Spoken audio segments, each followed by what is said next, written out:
Play for a prayer?" They laughed. Until the elderly nun's piano silenced them, all the summer of 2019 brought unusual heat to the small town of Riverside, Oregon.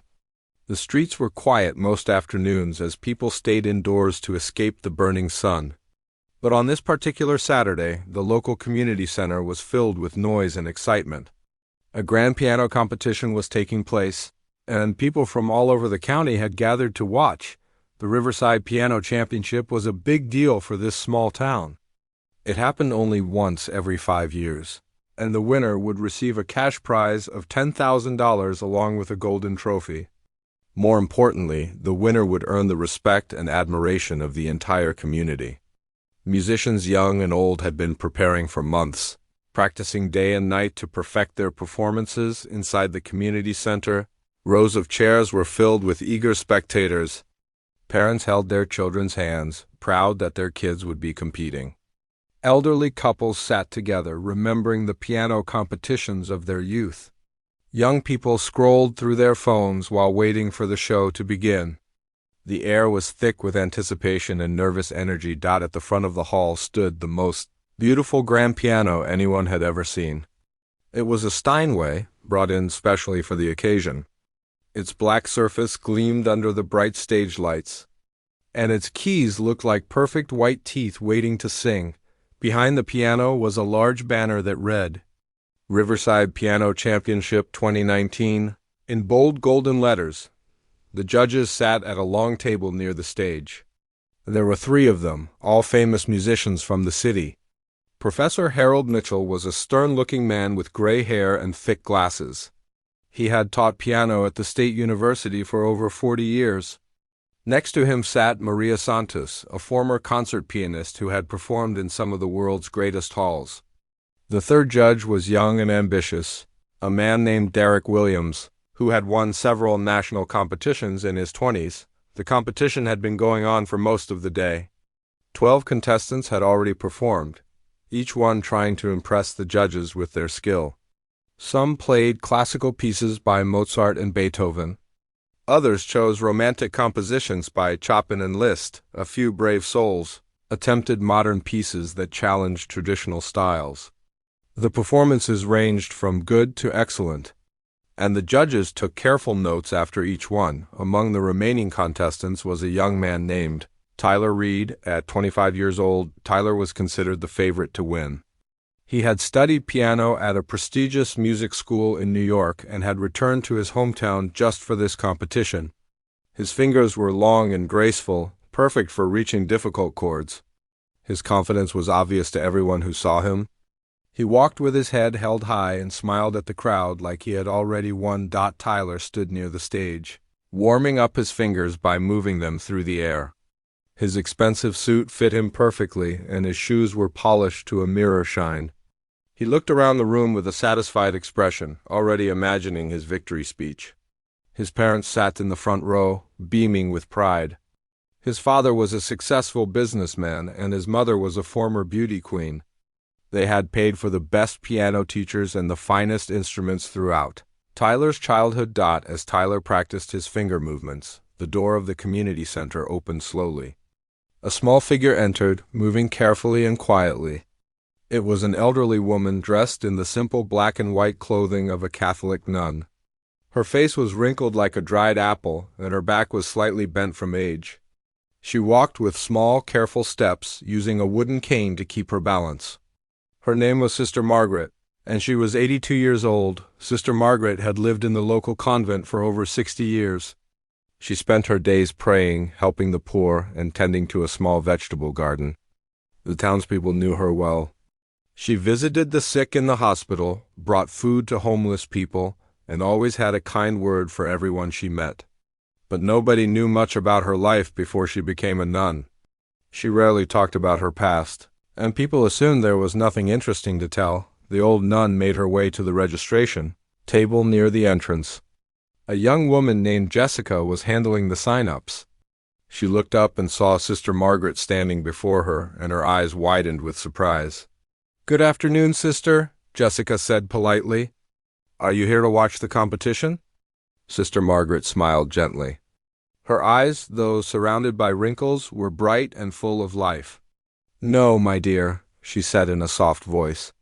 "I am here to participate." Jessica blinked several times, not sure if she had heard correctly. "I'm sorry, sister. Did you say participate? You mean you want to play in the competition?" The old nun nodded slowly. "Yes, that is correct. I would like to enter the piano championship." A few people nearby overheard the conversation and turned to look. Whispers began to spread through the crowd like ripples in a pond. An elderly nun wanted to compete in the piano championship? This was unexpected and, to many, quite amusing. Tyler Reed noticed the commotion and walked over to see what was happening. When he saw the old woman in her nun's habit, he let out a small laugh. "Is this some kind of joke?" he asked, not bothering to hide his amusement. Sister Margaret looked at him calmly. There was no anger in her eyes, only patience. "No, young man. This is not a joke. I wish to play the piano." Tyler's friends gathered around, snickering and whispering to each other. One of them, a tall young man named Marcus, spoke up. "With all due respect, sister, this is a serious competition. These people have been practicing for years. Maybe you should just find a seat and enjoy the show." The crowd began to murmur in agreement. Several people shook their heads, feeling sorry for the confused old woman. Surely she didn't understand what she was getting into. Perhaps her mind was not as sharp as it used to be. How could an 82-year-old nun possibly compete with trained musicians? But Sister Margaret did not seem bothered by their reactions. She simply reached into the pocket of her habit and pulled out a folded piece of paper. "I have filled out the registration form," she said, handing it to Jessica, "and I have paid the entry fee. I believe that makes me eligible to compete." Jessica took the paper and looked at it. Everything was in order. The form was filled out correctly, and a $20 bill was attached with a paper clip. According to the rules, anyone who completed the registration could participate. There was no age limit, no requirement for formal training. "She's right," Jessica said slowly. "The rules say anyone can enter. I have to add her to the list." The room fell silent for a moment. Then Tyler laughed again, louder this time. "Fine," he said, shrugging his shoulders. "Let her play. It will be entertaining, at least. We could all use a good laugh before the real competition continues." Several people in the crowd chuckled nervously. They didn't want to be mean to a nun, but they also couldn't imagine what she could possibly do on that stage. Sister Margaret heard their laughter, but her expression did not change. She simply nodded at Jessica and said, "Thank you, my dear. What time should I be ready to perform?" Jessica checked her clipboard. "You'll be the last contestant, sister. Number 14. That should be in about an hour." Sister Margaret thanked her and slowly made her way to an empty chair near the back of the room. She sat down carefully, placed her cane beside her, and folded her hands in her lap. As she waited, she closed her eyes and began to move her lips silently. She was praying. The competition continued, but now there was a new topic of conversation among the audience. Everyone was talking about the old nun who wanted to play the piano. Some thought it was sweet. Others thought it was sad. A few thought it was simply ridiculous. But everyone was curious to see what would happen when her turn came. Tyler performed brilliantly, playing a difficult piece by Rachmaninoff with speed and precision. The crowd applauded loudly, and the judges nodded their approval. He returned to his seat with a confident smile, certain that victory was his. As he passed Sister Margaret, he gave her a pitying look. "Good luck, sister," he said. "You're going to need it." Sister Margaret opened her eyes and looked at him. "Thank you," she said simply. "But luck is not what I am counting on." The hour passed slowly for Sister Margaret, but she did not seem anxious. She sat perfectly still, her eyes sometimes open and sometimes closed, her lips moving occasionally in silent prayer. Around her, the audience buzzed with conversation and occasional laughter. Many glances were directed her way, some curious, some mocking, some simply confused. Meanwhile, the other contestants finished their performances. A teenage girl played a sweet melody that made her mother cry with joy. A middle-aged man with thick fingers surprised everyone with his delicate touch. A college student with purple hair performed a jazz piece that had the younger audience members tapping their feet. Each performance was met with applause, each musician hoping they had done enough to impress the judges. The judges themselves remained neutral and professional. Professor Mitchell wrote extensive notes after each performance, his pen scratching across the paper. Maria Santos closed her eyes while listening, as if absorbing the music into her soul. Derek Williams typed quickly on his laptop, recording his observations with modern efficiency.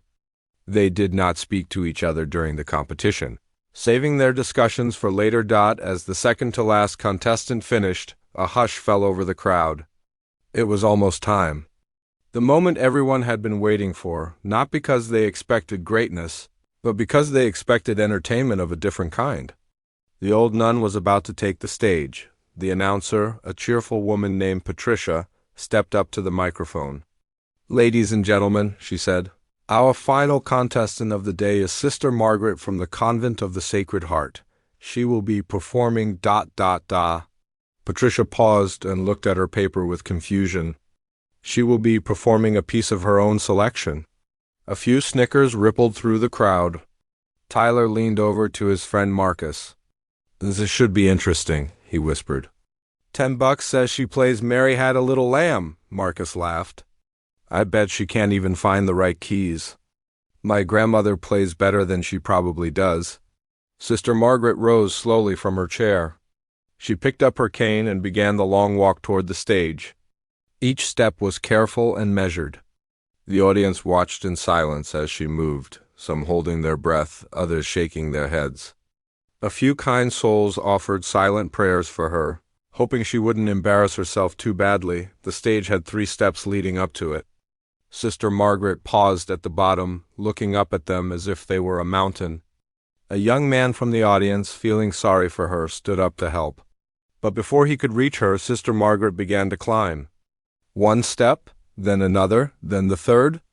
She moved slowly but steadily, not looking back. When she reached the piano, she stopped and looked at it. For a long moment, she simply stood there, gazing at the beautiful instrument as if meeting an old friend after many years. Her wrinkled hand reached out and touched the smooth black surface gently, almost lovingly. The audience shifted in their seats. This was taking too long. Some people checked their watches. Others whispered impatiently to their neighbors. Tyler sighed loudly. Making sure everyone could hear his boredom, Sister Margaret set her cane against the piano and slowly lowered herself onto the bench. She adjusted her position several times until she was comfortable. Then she placed her hands on her lap and sat perfectly still. The silence stretched on for several seconds. The audience began to wonder if something was wrong. Had she forgotten why she was there? Was she having a medical emergency? Patricia, the announcer, took a step toward the stage, ready to help if needed, but then Sister Margaret lifted her hands and placed them on the keys.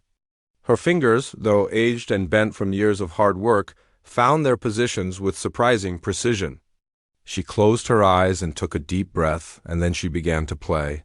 The first notes that came from the piano were soft and gentle, like raindrops falling on a quiet pond. They seemed hesitant at first, almost questioning, but then they grew stronger, more confident, flowing together like a stream finding its path down a mountainside. The audience straightened in their seats. This was not what they had expected. This was not a simple melody played with clumsy fingers.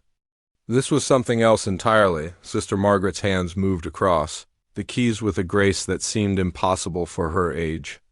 Her fingers danced from note to note, creating patterns of sound that filled the entire room. The music was unfamiliar to most listeners, not a famous classical piece or a popular song. It seemed to come from somewhere deep inside the old woman, pouring out through her fingers like water from a spring. The murmurs in the audience stopped. The snickers disappeared.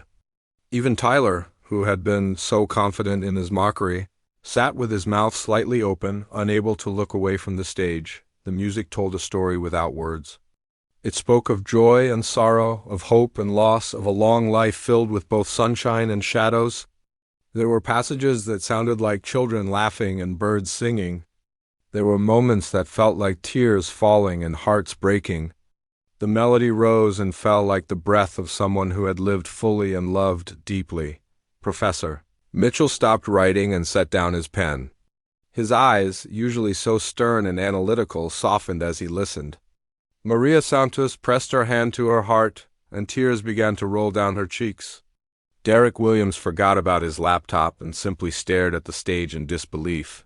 The performance continued, and the room seemed to transform. The plain community center with its plastic chairs and fluorescent lights faded away. In its place was something sacred, something holy. The music created a space that felt like a cathedral, with invisible columns rising toward an unseen ceiling. People in the audience began to feel things they couldn't explain. An elderly man remembered his wife who had passed away 3 years ago, and for a moment he could feel her sitting beside him. A young mother thought of her children and felt an overwhelming surge of love. A teenager who had been scrolling through his phone put it away and listened. Really listened. For the first time in years, Sister Margaret played on, her eyes still closed, her face peaceful. She swayed slightly with the music, her whole body moving as if she and the piano were one being. Her fingers never stumbled, never hesitated. They knew exactly where to go, exactly what sounds to create. The music built toward a climax, the notes coming faster and stronger. It was like watching a storm approach, feeling the wind pick up and the sky darken.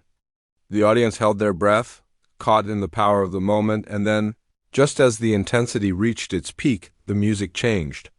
The storm passed, and in its place came the most beautiful, most peaceful melody anyone had ever heard. It was like watching the sun break through the clouds after a long rain. It was like the first breath of spring after a cold winter. It was like coming home after being lost for a very long time. Sister Margaret played the final note slowly, letting each one ring out and fade before moving to the next. The last note hung in the air for what seemed like an eternity. And then there was silence. For a moment, no one moved. No one breathed. The entire room was frozen in that perfect, impossible silence. Then Tyler's mother began to cry. Not soft, polite tears, but deep, shaking sobs that came from somewhere deep inside her. Her husband put his arm around her, and soon he was crying too. The first person to start clapping was a small boy in the third row. He was only 7 years old, and he didn't understand why the adults around him were crying. He only knew that the music had made him feel happy and safe, like when his grandmother told him bedtime stories. His small hands came together once, twice, 3 times, and then everyone was clapping. The applause started slowly but built like a wave. People rose to their feet one by one until the entire audience was standing. The sound of their clapping filled the room, echoing off the walls and ceiling. Sister Margaret opened her eyes slowly. She looked at the audience with surprise, as if she had forgotten they were there. She blinked a few times, coming back to the present moment from whatever distant place the music had taken her. The applause continued, growing louder and stronger. People were cheering now, calling out words of praise and amazement. Some were still crying, wiping their eyes with their hands or their sleeves. Tyler sat in his chair, unable to stand, unable to move. His face was pale and his hands hung limply at his sides. He had come to this competition certain of his victory. He had practiced for months, mastered difficult techniques, prepared a flawless performance. But nothing he had done, nothing any of them had done, came close to what this elderly nun had just achieved. Marcus leaned over to him. "Tyler," he whispered. "Tyler, are you okay?" But Tyler didn't answer. He couldn't answer. He was still trying to understand what had just happened, still trying to make sense of a world that had suddenly become very different from what he had believed it to be on the stage. Sister Margaret placed her hands in her lap and bowed her head. Her lips moved silently, and those who watched closely could see that she was praying again. She was not thanking anyone for the applause. She was thanking God for giving her one more chance to play. The standing ovation continued for nearly 5 minutes. People who had never met each other embraced like old friends. Strangers shared tissues and wiped each other's tears. The small community center had become a place of unexpected connection and shared wonder. Patricia, the announcer, stood at the edge of the stage, completely forgetting her duties. Her microphone hung loosely in her hand as she stared at Sister Margaret with amazement. Finally, she remembered where she was and what she was supposed to do. She cleared her throat and spoke into the microphone, her voice shaky. "Ladies and gentlemen, that was Sister Margaret." She paused, unable to find adequate words. "The judges will now deliberate and we will announce the results shortly." The three judges looked at each other, and for the first time all day, they didn't need to discuss anything. Professor Mitchell simply nodded. Maria Santos clasped her hands together. Derek Williams closed his laptop and pushed it aside. The decision was already made in their hearts. Sister Margaret slowly rose from the piano bench.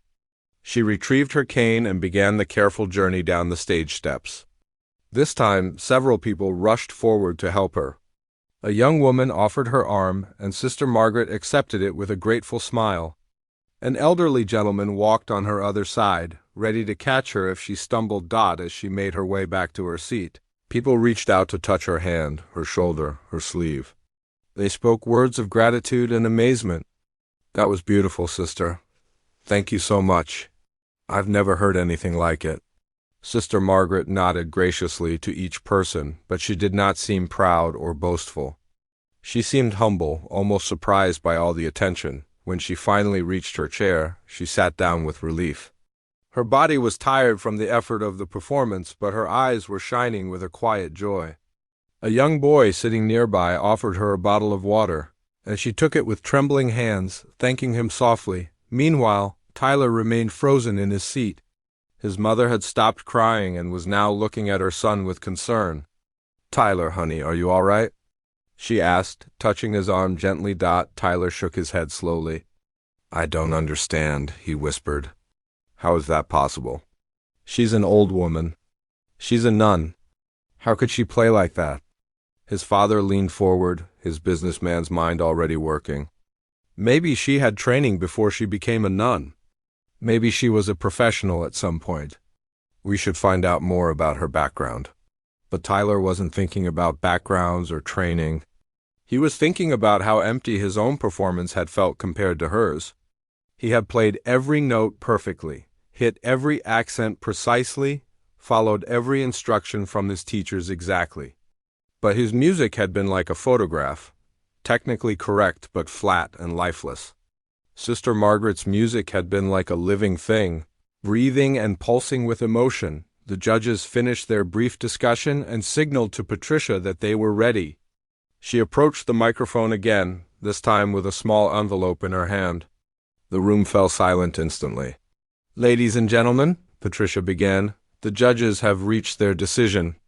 Before I announce the winner, I want to thank all of our contestants for their wonderful performances today. You have all made this community proud." She paused and opened the envelope slowly. Even though everyone in the room already knew what it would say, the winner of the 2019 Riverside Piano Championship is ... She looked at the paper and smiled. "Sister Margaret." The applause exploded again, even louder than before. People stamped their feet and whistled. Someone in the back started chanting, "Sister Margaret. Sister Margaret." And soon the whole crowd had joined in. Sister Margaret looked surprised, as if she had not expected to win.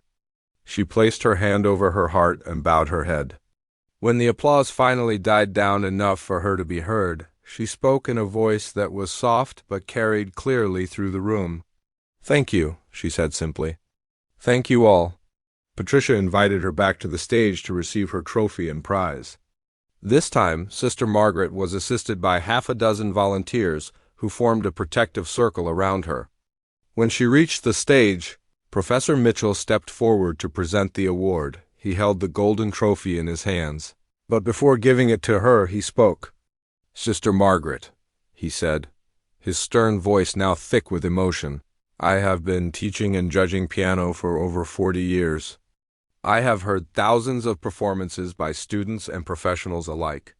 But I have never, in all my life, heard anything as moving as what you played today. May I ask where you learned to play like that?"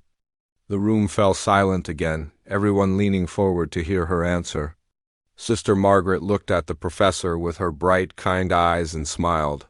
"It is a long story," she said quietly. "We have time," Professor Mitchell replied. "Please tell us." Sister Margaret was quiet for a moment, gathering her thoughts. Then she began to speak, and as she did, the years seemed to fall away from her face. She was no longer an elderly nun standing on a community center stage. She was a young woman again, living in a world that had been torn apart by war. "I was born in Poland in 1937, she began. "My name then was Marta Kowalski. My family was not wealthy, but we were happy. My father was a carpenter, and my mother took care of our home and raised my brother and me. We had a small piano in our living room, a gift from my grandmother, who had been a music teacher before she got too old to work." The audience listened in rapt attention. Even the children who had been fidgeting earlier sat perfectly still. "My grandmother taught me to play when I was very young. She said I had a gift, that the music lived inside me and just needed to be let out. I practiced every day, even when my fingers were cold and stiff from the winter weather. By the time I was 12 years old, I was playing pieces that grown musicians found difficult." Sister Margaret paused, and a shadow crossed her face. The audience could sense that the story was about to take a darker turn. Then the war came. The Germans invaded Poland and everything changed. My father was taken away to work in a factory. My mother tried to protect us, but times were very hard. Food was scarce and fear was everywhere. The sound of bombs and gunfire became as familiar as birdsong had once been. Maria Santos wiped her eyes, already anticipating the pain that was coming. Others in the audience shifted uncomfortably, not sure they wanted to hear what came next, but unable to look away. In 1943, when I was 15 years old, soldiers came to our neighborhood. They were rounding up Jewish families and taking them away. My family was Catholic, but my mother had been hiding a Jewish family in our basement. A neighbor had reported us. Sister Margaret's voice remained steady, but her hands trembled slightly on her cane. The soldiers took everyone. My mother, my brother, me, and the family we had been protecting. They put us on trains and sent us to a camp. I will not speak the name of that place, but many of you know it. It was a place of unimaginable suffering, a place where human beings were treated worse than animals. A woman in the audience began to cry softly. A man put his arm around her. The community center felt heavier now, weighted down by the memories being shared. My mother died within the first month. My brother lasted only a few weeks longer. Of the family we had tried to save, only one survived, a little girl named Ruth. She was 6 years old. I held her hand every night and sang to her softly, trying to keep her alive through the coldest winter I had ever known. Sister Margaret looked out at the audience, and her eyes seemed to see beyond them into a past that was both terrible and precious. One day, a guard discovered that I could play piano. He was an officer who loved music, and he had a piano brought to the camp. He ordered me to play for him and his fellow officers. At first I refused. How could I make music in such a place of death? How could I give these monsters any pleasure? She paused, and the silence in the room was absolute. But then Ruth got sick. The little girl I had promised to protect was dying from a fever. There was medicine in the camp, but it was not given to prisoners. I went to the officer and made him an offer. I would play for him every day if he would give Ruth the medicine she needed. The audience held its breath, waiting. He agreed. And so I played. Every day for almost 2 years I played piano for the very men who had killed my family. I played while my heart was breaking. I played while my soul was screaming. I played so that a little girl could live. Tears were flowing freely now throughout the audience. Even Tyler, who had never cried in public in his entire life, felt moisture on his cheeks. When the war ended and we were finally freed, Ruth and I were the only survivors from our transport. We had nothing left except each other and the music that had saved us. We made our way to America, where a Catholic charity took us in. I became a nun shortly after, dedicating my life to God and to helping others who suffered. Sister Margaret looked down at her hands. The same hands that had played such beautiful music, the same hands that had held a dying child through endless nights of terror. I have not touched a piano in over 60 years. I gave it up as a sacrifice, as a way of thanking God for sparing my life and Ruth's life. But last week I felt something calling me back to the music. I prayed about it for many days, and I felt that God was giving me permission to play one more time. The silence that followed Sister Margaret's story was the deepest silence anyone in that room had ever experienced. It was not an empty silence, but a full one, heavy with emotion and understanding. People looked at each other with new eyes, seeing the hidden struggles and secret pains that everyone carries but rarely shares. Professor Mitchell stood motionless, the golden trophy still in his hands. His face had changed completely. The stern, critical expression he usually wore had melted away, replaced by something softer and more human. He looked at Sister Margaret with deep respect and handed her the trophy with both hands. "Sister," he said, his voice cracking slightly, "this trophy means nothing compared to what you have given us today.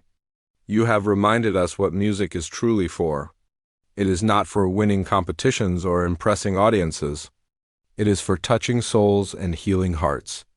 Thank you for sharing your gift with us." Sister Margaret accepted the trophy, but she held it loosely, as if it had no importance to her. "Thank you," she said softly, "but I did not come here for a trophy. I came here because God told me someone in this room needed to hear my music today. Perhaps many people needed to hear it. I am just the instrument through which He works." The audience began to applaud again, but this time it was different.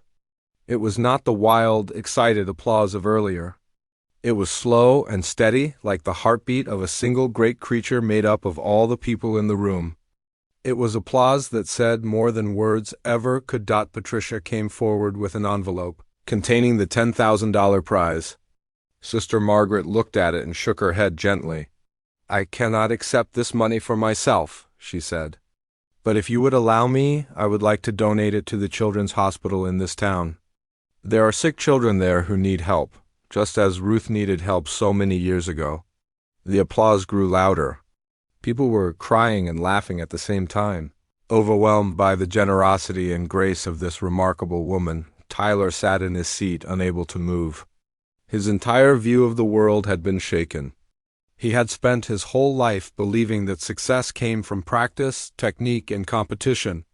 He had measured his worth by trophies and certificates, by the approval of teachers and the envy of rivals. But Sister Margaret had shown him something completely different. She had shown him that the greatest music comes not from the fingers, but from the heart. His mother noticed him sitting alone and came to him. She knelt beside his chair and took his hand. "Tyler," she said softly, "are you okay?" Tyler finally looked at her.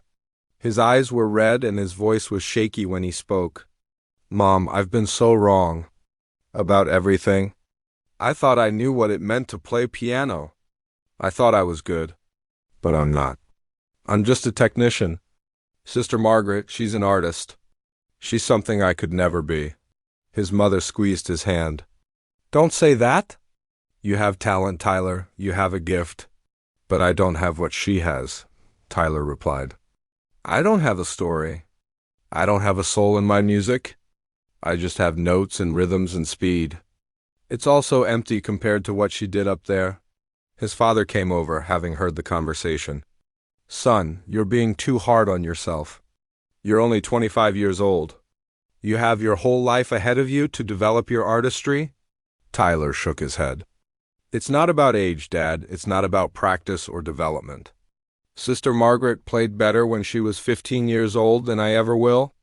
She had something born inside her, something that can't be taught or learned. And she kept that gift alive through the worst suffering imaginable. What have I ever suffered?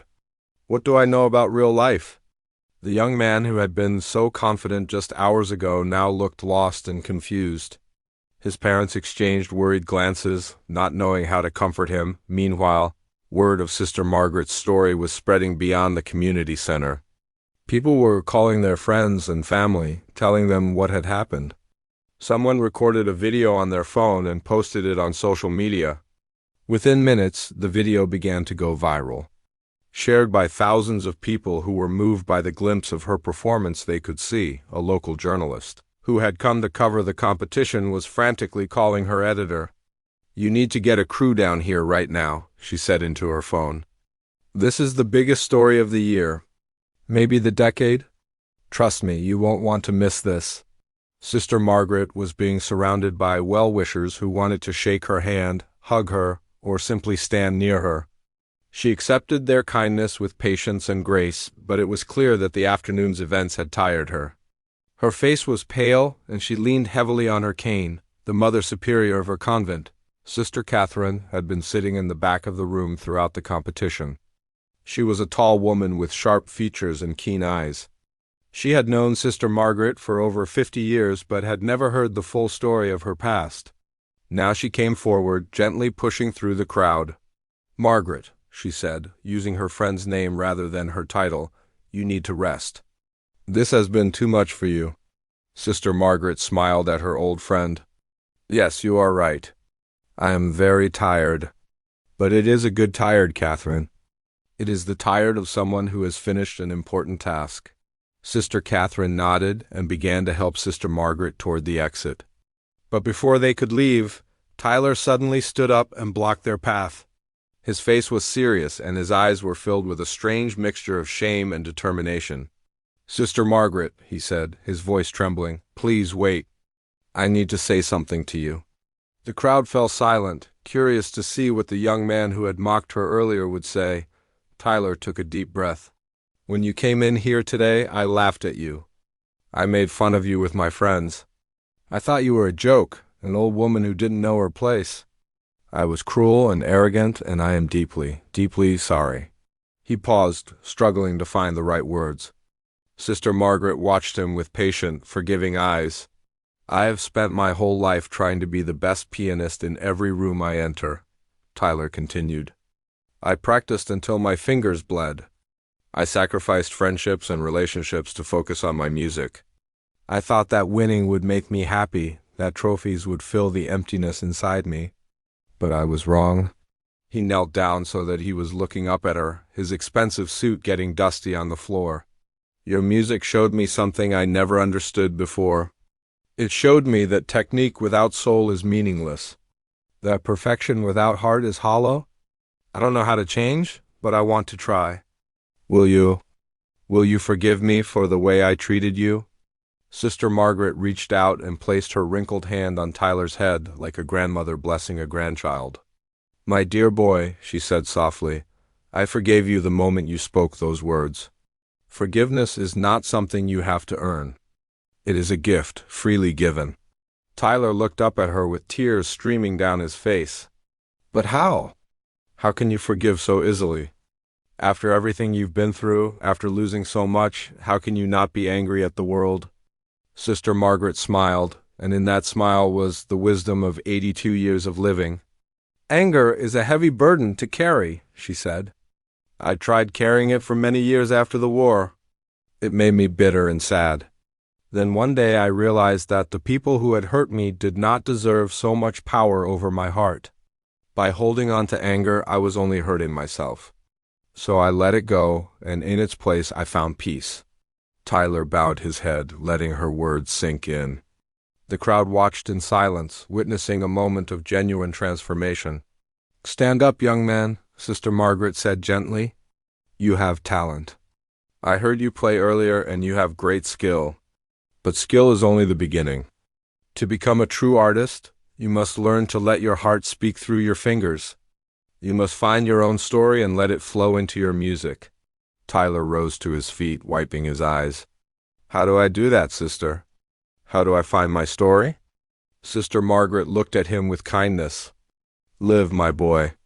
Experience life in all its beauty and pain. Love someone deeply. Lose someone you care about. Feel joy and feel sorrow. Struggle and overcome. Your story is not something you find. It is something you create, one day at a time." She patted his hand gently and then turned to continue her journey toward the exit. Sister Catherine supported her on one side while a young volunteer supported her on the other.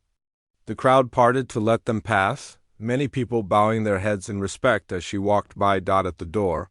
Sister Margaret paused and turned back to look at the room one last time. Her eyes moved over the faces of the audience, the stage. and the beautiful grand piano that had been her partner for those few precious minutes. "Thank you all," she said, her voice carrying clearly despite its softness. "Thank you for listening. And remember, every day is a gift. Do not waste it on anger or pride. Fill it with love and music, and your life will be a symphony worth hearing." With those words, she stepped through the door and was gone. The days following the piano competition were unlike anything the small town of Riverside had ever experienced.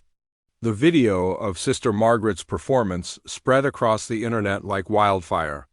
Within 48 hours, it had been viewed over 10 million times. News stations from across the country were calling the convent, begging for interviews. Reporters camped outside the gates, hoping to catch a glimpse of the elderly nun who had captured the world's heart. Sister Catherine did her best to protect Sister Margaret from the overwhelming attention. She issued a brief statement thanking everyone for their interest, but explaining that Sister Margaret needed rest and privacy.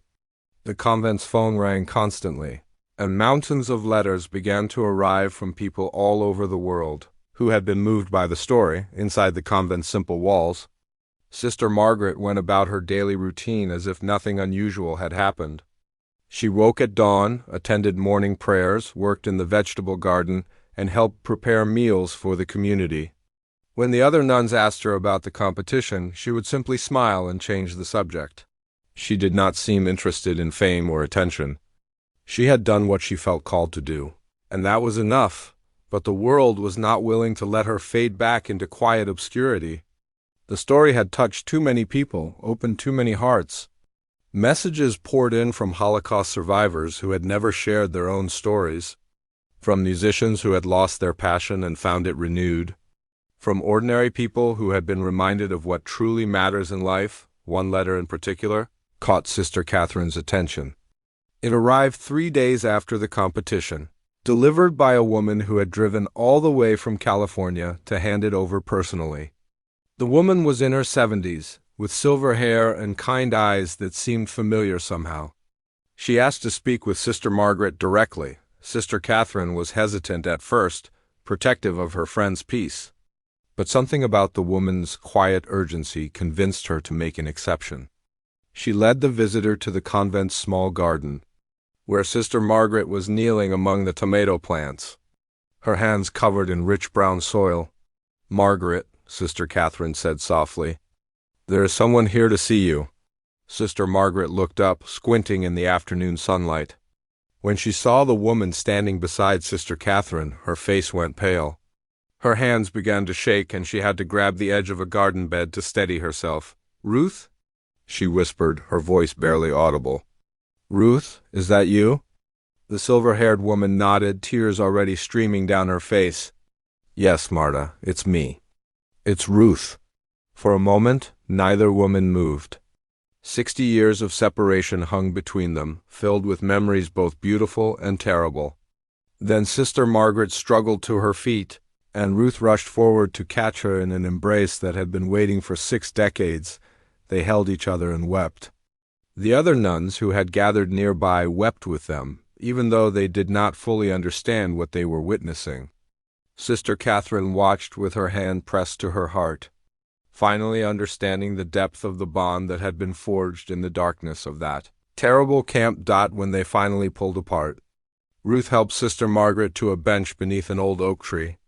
They sat side by side, their hands clasped together as if they would never let go again. "I saw the video," Ruth said, her voice still thick with emotion. "My granddaughter showed it to me on her computer. She said, 'Grandma, you have to see this amazing nun who survived the Holocaust.' I didn't expect anything. But then I heard you play, and I recognized it immediately. It was the same music you used to hum to me at night, the same melody that kept me alive." Sister Margaret squeezed Ruth's hand. "I never stopped thinking about you. After we were separated in America, I tried to find you, but the records were incomplete. Eventually, I had to accept that I might never see you again." Ruth nodded, understanding. "I was adopted by a family in Los Angeles. They changed my name, gave me a new identity. They thought it would help me forget the past. But I never forgot you, Marta. How could I? You were my sister, my protector, my guardian angel. She reached into her purse and pulled out a small, worn photograph. It showed two young girls with hollow cheeks and haunted eyes, their arms around each other, trying to smile for the camera despite the horror surrounding them. "I've kept this with me every day of my life," Ruth said. "It was taken by one of the liberating soldiers when we were freed. You were 17. I was 8? We had nothing left but each other." Sister Margaret took the photograph with trembling hands. She looked at it for a long time, memories flooding back. She could smell the acrid smoke, hear the harsh commands, feel the cold that seemed to seep into her very bones. But she could also remember the warmth of Ruth's small hand in hers, the sound of her breathing as she slept, the fierce determination to keep this one child alive no matter what it cost. "You have children?" Sister Margaret asked, looking up at Ruth with hopeful eyes. Ruth smiled through her tears. 3 children, 7 grandchildren, and 2 great-grandchildren. All because of you? You saved my life, Marta, everything that came after. Every birthday party and wedding and graduation, every moment of joy and love. It all exists because you were willing to play that piano." Sister Margaret shook her head. "I did what anyone would have done. I could not let you die." "No," Ruth said firmly. "Not anyone. Many people watched others die and did nothing. They were too afraid, too focused on their own survival. But you gave up your music for me. You sold your soul to save mine. And then, when we were finally free, you gave up music forever as a way of washing away the stain of what you had been forced to do." Sister Margaret looked at the ground. "I could not play anymore. Every time I touched a piano, I would hear their voices, see their faces. The music that had once been my joy became my torment. It was easier to walk away, to dedicate myself to God and try to find peace through prayer and service." Ruth leaned closer. "But you played again. After 60 years, you played again? Why?" Sister Margaret was quiet for a long moment. When she spoke, her voice was thoughtful and slow. "I had a dream 3 weeks ago. In the dream, I was back in the camp, sitting at that piano. But instead of the officers, the room was filled with angels. They told me that my music was not a stain, but a gift. They said I had taken something meant for evil and used it for love. They said it was time to let the music free, to share it with the world one last time." She looked at Ruth with eyes full of wonder. "When I woke up, I felt different. The weight I had carried for so long was lighter. I prayed about it for many days, and I felt God telling me to play. So I went to the competition. I did not know why or what would happen. I just knew I had to obey." Ruth held her hand tighter. "And now look what has happened. Your story has touched millions of people. It has reminded them of the horrors of the past and the importance of love and forgiveness. You have become a symbol of hope for people all over the world." Sister Margaret smiled gently. "I am not a symbol. I am just an old woman who played a piano. If there is any meaning in what happened, it is God's doing, not mine." The 2 women sat together as the afternoon sun began to fade. They talked for hours, sharing memories of the years they had spent apart. Ruth told Sister Margaret about her husband, who had passed away 5 years ago, about her children and their accomplishments, about the rich and full life she had built in California. Sister Margaret listened with joy, seeing in Ruth's story the ultimate triumph of life over death. The little girl she had held in the darkness had grown into a woman, a mother, a grandmother. The chain of life continued, unbroken, because of choices made in the most desperate circumstances imaginable. As evening approached, Ruth's granddaughter came to take her back to her hotel. She was a young woman in her 20s with Ruth's kind eyes and a gentle manner. When she was introduced to Sister Margaret, she fell to her knees and took the old nun's hand. "Thank you," she whispered. "Thank you for saving my grandmother. Thank you for making my existence possible." Sister Margaret placed her other hand on the young woman's head, just as she had done with Tyler after the competition. "Live well," she said softly. "Love deeply. That is all the thanks I need." Ruth embraced Sister Margaret one more time before leaving. They both knew that at their ages, this might be their final meeting on this earth. But there was no sadness in their goodbye, only gratitude and love. "We will meet again," Ruth said. "If not in this world, then in the next." Sister Margaret nodded. "I will be waiting for you. We will play music together in heaven, you and I." They laughed at this, a gentle, healing laughter that echoed through the convent garden and seemed to carry away the last shadows of the past. The weeks that followed brought more changes than anyone could have anticipated. The $10,000 that Sister Margaret had donated to the Children's Hospital sparked a wave of generosity that swept through the community and beyond. Inspired by her example, people began sending donations from all over the world. Within a month, over $2 million had been raised for children's medical care. The hospital administration decided to name a new wing after Sister Margaret. They invited her to the dedication ceremony, where she cut a ribbon with her wrinkled hands and blessed the building with a simple prayer. Children who would receive treatment there in the years to come would see her photograph on the wall and know that an ordinary person had done extraordinary things through love and faith. Tyler Reed underwent his own transformation in those weeks. He withdrew from the music scene, canceling upcoming performances and declining interview requests. His parents were worried at first, afraid that the competition had broken something inside him. But Tyler assured them that he was not broken. He was rebuilding himself from the ground up. He began volunteering at a nursing home, playing piano for elderly residents who could no longer attend concerts. He learned their names, listened to their stories, and discovered that music meant something different when it was shared with people who needed it most. The old folks didn't care about his technique or his tempo.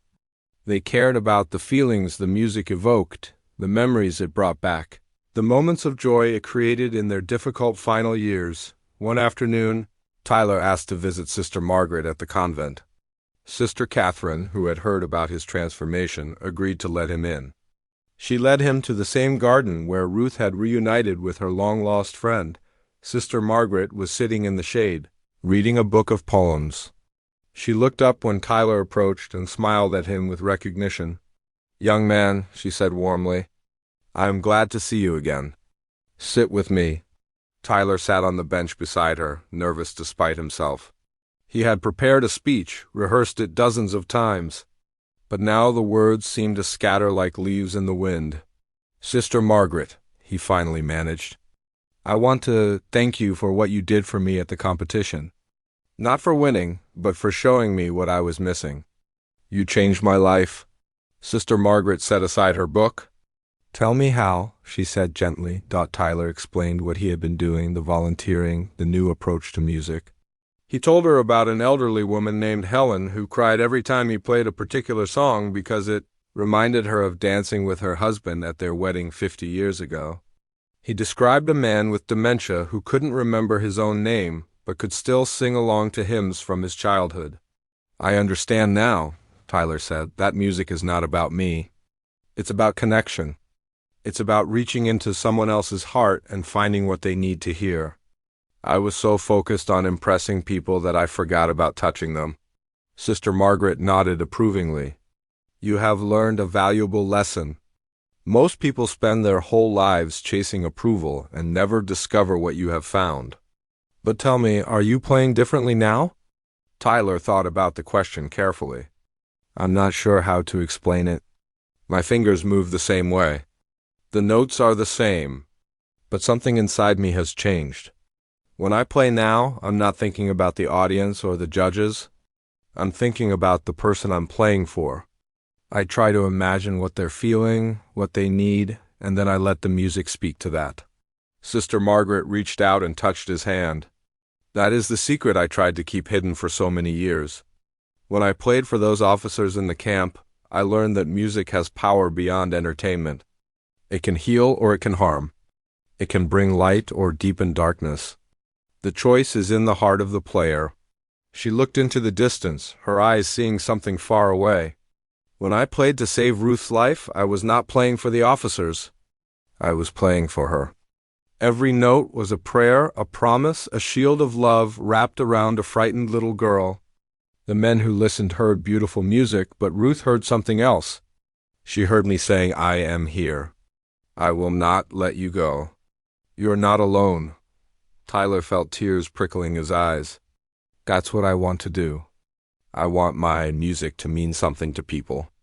I want it to help them, to heal them, to remind them that they're not alone. Sister Margaret smiled. Then you have found your purpose.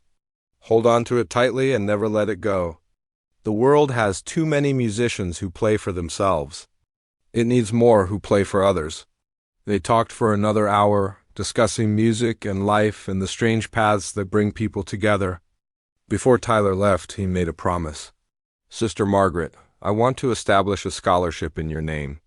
A scholarship for young musicians who want to use their talent to serve others.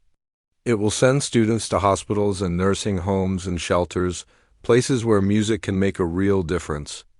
Would you allow me to do that? Sister Margaret considered the request. I do not need my name on anything, she said finally. But if it will help young people learn what you have learned, then I give my blessing. Call it whatever you wish. Tyler shook her hand gratefully. I'll call it the Music of the Heart Scholarship, and I'll make sure every recipient knows your story and understands what true artistry means. As Tyler drove away from the convent that day, he felt lighter than he had in years. The burden of competition and comparison had been lifted from his shoulders. In its place was a sense of purpose that filled him with energy and hope. Meanwhile, the world continued to respond to Sister Margaret's story in unexpected ways. A famous composer was inspired to write a symphony based on her life, which would premiere at Carnegie Hall the following year. A documentary filmmaker began working on a project that would tell her full story, interviewing survivors, historians, and musicians from around the world. Publishers offered book deals. Hollywood studios inquired about film rights. Schools wanted to add her story to their curriculum. Sister Margaret declined almost all of these requests, preferring to remain in her quiet life of prayer and service. But she did agree to one thing, a visit to a local elementary school to talk to children about the importance of kindness and courage. The day of the school visit was bright and warm. Sister Margaret, now requiring a wheelchair for longer distances, was pushed into a gymnasium filled with 500 eager faces. The children had been prepared by their teachers, told that they would be meeting a very special person who had done something very brave. When Sister Margaret began to speak, her voice was soft but clear. She told a simplified version of her story, leaving out the darkest details but keeping the essential truth. She talked about the importance of standing up for others, of using our gifts to help those who need it, of believing that love is stronger than hate. A little girl in the front row raised her hand. Did you ever feel scared? She asked. Sister Margaret nodded. Every single day. Fear is not something to be ashamed of. It is what we do despite our fear that matters. Courage is not the absence of fear. It is the decision that something else is more important. A boy near the back stood up. My grandpa says the piano is for girls, but I want to learn to play. Is that okay? Sister Margaret laughed gently. Music belongs to everyone. It does not care if you are a boy or a girl, young or old, rich or poor. It only cares that you open your heart and let it in. Tell your grandfather that a very old nun said so. The gymnasium erupted in laughter, and Sister Margaret smiled at the sound. This is why I played again, she thought. This is why God called me back to the music, so that I could stand before these children and plant seeds of hope that would grow for generations to come. After the assembly, she was wheeled through the hallways, where children had hung drawings and notes of gratitude. One picture showed a stick figure at a piano with a halo over her head. Another had the words, "Thank you, Sister Margaret," written in shaky letters. A third was simply a heart, colored red with crayon. With no other message needed, Sister Margaret looked at each one, her eyes growing misty. These children would grow up and face their own challenges, their own dark nights of the soul. But perhaps, somewhere in the back of their minds, they would remember this day. They would remember that an old woman had survived terrible things and emerged with love still burning in her heart. And maybe, when their own moments of choice arrived, they would find the courage to choose kindness over cruelty, hope over despair. The autumn of 2019 brought cooler winds and changing leaves to Riverside. The excitement of the summer had settled into a quiet glow, and life in the small town returned to its gentle rhythm. But the people who had witnessed Sister Margaret's performance carried something new inside them. A reminder of what was possible when love and courage came together in a single moment. Sister Margaret celebrated her 83rd birthday in October with a simple gathering at the convent. Ruth flew in from California to be there, along with Tyler, Professor Mitchell, Maria Santos, and a few others whose lives had been touched by that remarkable afternoon. They ate cake and drank tea, shared stories and laughter, and marveled at the strange and beautiful ways their paths had crossed. During the party, Tyler approached the old upright piano in the convent's common room. It was nothing like the grand Steinway at the competition, just a modest instrument with yellowed keys and a slightly out-of-tune E-flat. But he sat down and began to play, and the room fell silent. He played a piece he had written himself, inspired by Sister Margaret's story. It was called From Darkness to Light, and it traced the journey from sorrow to hope, from fear to courage, from loss to love. The melody was simple but powerful, touching hearts without overwhelming them. When he finished, Sister Margaret was the first to applaud. "You have found your voice," she said, her eyes shining with approval. "That is not the music of a technician. That is the music of an artist." Tyler bowed his head in gratitude. "I had a good teacher," he replied as the afternoon wore on and guests began to leave. Ruth stayed behind for a private moment with her old friend. They sat together by a window that looked out over the garden, watching the sunset paint the sky in shades of orange and pink. "I need to tell you something," Ruth said quietly. "My doctors have found something. A tumor. They say it is serious." Sister Margaret took her hand. There was no shock in her eyes, only deep compassion. At their age, such news was not unexpected. The body, like all earthly things, was temporary. "How long?" Sister Margaret asked gently. 6 months. Maybe a year if treatment goes well. But I am not afraid. Ruth squeezed her friend's hand. "Because of you, I have had 75 years of life. I have loved and been loved. I have seen my children grow and have children of their own. I have no regrets, no unfinished business. You gave me all of that, Marta, every single day." Sister Margaret felt tears rolling down her cheeks, but she smiled through them. "Then we must make these months count. You will come and stay here at the convent. We will spend our remaining time together, as we should have done long ago." Ruth's eyes widened. "Would that be allowed? I am not Catholic. I am not even particularly religious." Sister Margaret waved her hand dismissively. "God does not care about labels. He cares about love. And there is no one on this earth I love more than you. Sister Catherine will understand. The other sisters will welcome you as family. This is where you belong." And so it happened. Ruth moved into a small room at the convent, her California family coming to visit whenever they could. She and Sister Margaret spent their days together, talking about the past, sharing meals, sitting in comfortable silence as the world went on around them. Sometimes they would laugh until their sides hurt. Other times they would cry, releasing old griefs that had never fully healed. But mostly, they simply enjoyed each other's company. Two souls who had been forged in fire and had never stopped burning.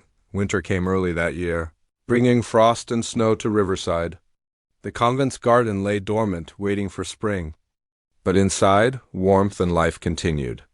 The sisters celebrated Christmas with special joy, knowing that each day was precious, each moment a gift. On Christmas Eve, Sister Margaret felt a strong urge to play the piano again. The convent's old upright had been tuned for the occasion, and candles had been lit throughout the common room.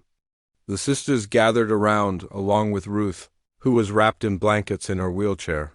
Sister Margaret approached the piano slowly, her steps more uncertain than before.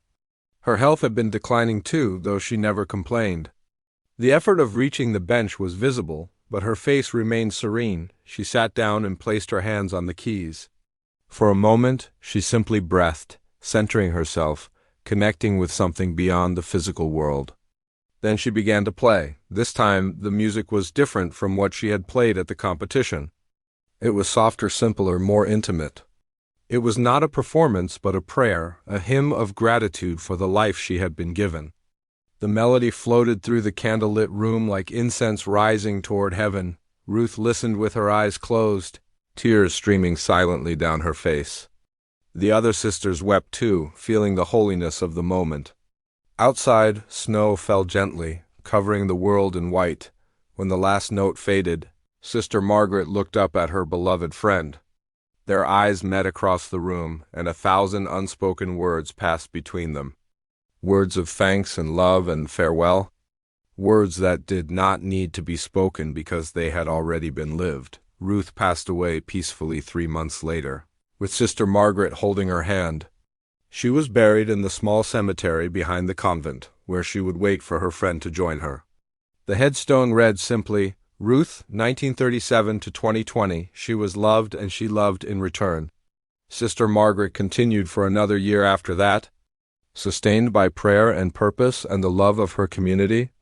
She never played the piano again, but she didn't need to.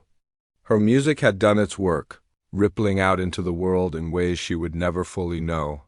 On the anniversary of the piano competition, she gathered the sisters for a final reflection. Her voice was weak, but her words were clear. I have lived a long life, she said. I have known terrible suffering and incredible grace. I have seen the worst of humanity and the best. And I have learned that love is the only thing that matters. Not fame or fortune or even talent, just love. Simple, ordinary, extraordinary love. She looked around at the faces of her sisters, her family, her friends. When I am gone, do not mourn for too long. Instead, find someone who needs your help, your kindness, your music, whatever gift God has given you. Share it freely without expecting anything in return. That is how you will honor my memory. That is how you will keep the music alive. Sister Margaret died quietly in her sleep on a warm June morning, exactly 2 years after she had shocked the world with her piano playing. The news spread quickly, and messages of condolence poured in from every corner of the globe. But in Riverside, the mourning was gentle and grateful. They had been privileged to know a true saint, a woman who had turned suffering into grace and shared that grace with everyone she met. At her funeral, Tyler Reed played From Darkness to Light one final time. The church was packed with hundreds of people, young and old, believers and skeptics, all united in their love for a remarkable woman. Among them sat survivors of the Holocaust, fellow nuns, doctors from the Children's Hospital, school children who remembered her visit, and countless others whose lives she had touched. Professor Mitchell delivered a eulogy that spoke of her musical genius. Maria Santos sang a song of farewell in her beautiful soprano voice. The Children's Hospital announced that they would be expanding the wing named after her, serving twice as many young patients, but the most moving tribute came at the end of the service. A recording was played, captured by someone's phone on that summer afternoon 2 years ago. It was Sister Margaret's performance at the competition. The music that had silenced the mockers and opened the hearts of all who heard it. As the notes filled the church, people closed their eyes and remembered. They remembered the surprise on their faces when she first began to play. They remembered the tears that came unbidden as the music touched them. They remembered the standing ovation, the story she shared, the love that radiated from her every word, and they remembered her final message. The truth she had carried from the darkness of war into the light of hope. Love is the only thing that matters. Share your gifts. Keep the music alive. Outside the church, a small bird began to sing.